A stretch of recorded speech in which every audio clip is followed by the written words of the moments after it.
Hello everyone, কেমন আছো তোমরা সবাই? আশা করছি তোমরা প্রত্যেকেই খুব ভালো আছো। ঘড়ির কাঁটায় তখন বাজে সকাল 8:30। আমি আমার বান্ধবী আর বান্ধবীর হাজব্যান্ড চলে আসলাম মেদিনীপুর প্ল্যাটফর্মে টিকিট কেটে। আজকে আমরা সবাই মিলে যাচ্ছি মহিষাদল রাজবাড়ি।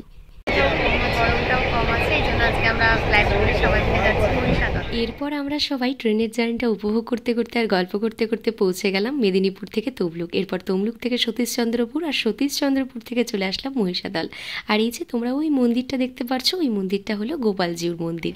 এমনি এখানে হাওয়া দিচ্ছে টুকটাক, কিন্তু হচ্ছে খুব সুন্দর হাওয়া, হ্যাঁ, ঠান্ডা হাওয়া দিচ্ছে। সুন্দর হাওয়া দিচ্ছে, কিন্তু কিন্তু এই রোদটা হাওয়াতে আর ভালো ভালো লাগছে, লাগছে না, গরম ইচ্ছে লাগছে। করছে না, মনে হচ্ছে একটু বসি। সত্যি তাই, চলো যাওয়া যাক। আমাদের সবার প্রচণ্ড গরম লাগলেও যখন আমরা এই আম গাছের তলা দিয়ে যাচ্ছিলাম, তখন আম গাছের ছাওয়ায় কিন্তু আমাদের সবারই খুব আরাম লাগছিল। গল্প করতে করতে পৌঁছে গেলাম মহিষাদল রাজবাড়ি। তোমাদের এই রাজবাড়িতে ঢোকার আগে 15 টাকা করে টিকিট কাটতে হবে গেটে। এই রাজবাড়িতে ঢোকার পরে তো আমি খালি মুগ্ধ হয়ে দেখছিলাম। 3টি প্রাসাদ নিয়ে তৈরি এই রাজবাড়ি। প্রথম প্রাসাদের নাম হলো রঙ্গি বসনা, দ্বিতীয় প্রাসাদের নাম হলো লালকুটি, তৃতীয় প্রাসাদের নাম হলো ফুলবাগ। একমাত্র এই ফুলবাগেই তোমাদের ঢোকার পারমিশন রয়েছে। আর এখানে কিন্তু সব জায়গায় ফটো বা ভিডিও তোলার পারমিশন নেই, তাই তোমাদের সঙ্গে অল্প করেই ভিডিও শেয়ার করছি। এটি হলো রাজাদের শয়নঘর।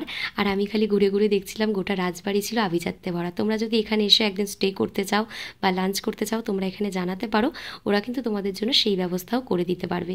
তোমরা এখানে একবার এসো, তোমাদের সবার খুব ভালো লাগবে। আমরা বাড়ির থেকে এখানে চাউমিন নিয়ে আসলাম, তাই জন্য আমরা আরও এখানে কোথাও খাইনি। তোমরা কিন্তু পাশে ক্যাফে আছে, সেখানেও খাওয়া দাওয়া করতে পারো। আমি তো তোমাদেরকে বলবো একবার এসো। এত সুন্দর ওয়েদার আর এত সুন্দর জায়গায় এসেছি, যারা যারা আসুনি অসাধারণ অসাধারণ, খুব আনন্দ করছি, মানে মন প্রাণ সব জুড়ে সত্যি গেছে, সত্যি দারুণ খুব হয়েছে। খুব ভালো লাগছে, ভীষণ ভালো লাগছে, খুব সুন্দর আর শান্ত পরিবেশ। সত্যি। দারুণ দারুণ, আর কি বলবো, সব টোনাটুনিকে নিয়ে আসছি। একদিন আমার জল খেতে গিয়ে আটকে গেছে।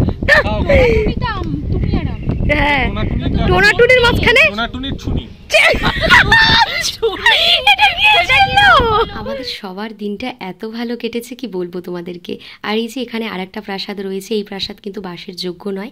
আর এই হলো গোপালজিউর মন্দির। তোমরা যদি সকাল 7টা থেকে 12টার মধ্যে আসো আর 3টে থেকে 8টার মধ্যে আসো, তবে এই মন্দির খোলা পাবে। এবার বাড়ি ফেরার পালা। তোমরা আমায় জানিও ভিডিওটা কেমন লাগলো।